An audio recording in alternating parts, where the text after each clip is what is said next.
పిల్లలకి 1.5, 2 సంవత్సరాలు రాగానే పెద్దవాళ్ళు వాళ్ళ చేతికో పెన్సిలో, చాక్ పీసో, బలపమో ఇచ్చి రాయించడానికి ప్రయత్నిస్తూ ఉంటారు. అప్పుడే సడెన్‌గా మనం గుర్తిస్తాం. ఎడం చేత్తో పట్టుకుంటున్నారు అని. చాలా మందికి ఇళ్లలో నచ్చదు. నేను, నా భాగస్వామి ఇద్దరం కుడి చేతి వాటం వాళ్ళమే కదా! మొట్టమొదటిసారి మా అబ్బాయి లేదా మా అమ్మాయి ఎందుకు ఎడం చేత్తో పట్టుకొని రాస్తున్నారు? చాలా సందర్భాల్లో నేను గమనించిన విషయం చెప్తున్నాను. పెద్దవాళ్ళే పిల్లల చేతి వాటాన్ని మారుస్తున్నారు. అనవసరంగా చాలా చిన్న వయసులో చేతి వాటాన్ని మారిస్తే ఆత్మ న్యూనతాభావం వస్తుంది. అందుకే ఎట్టి పరిస్థితుల్లోనూ చేతి వాటాన్ని మార్చకూడదు. ప్రపంచంలో చాలా చాలా గొప్పవాళ్ళు ఎడమ చేతి వాటం వాళ్ళున్నారు. సమాజంలో కనీసం 8-10% ఎడమ చేతి వాటం వాళ్ళు ఉండాలి.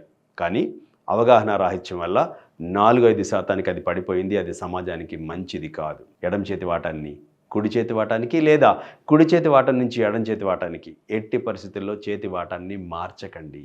ప్లీజ్.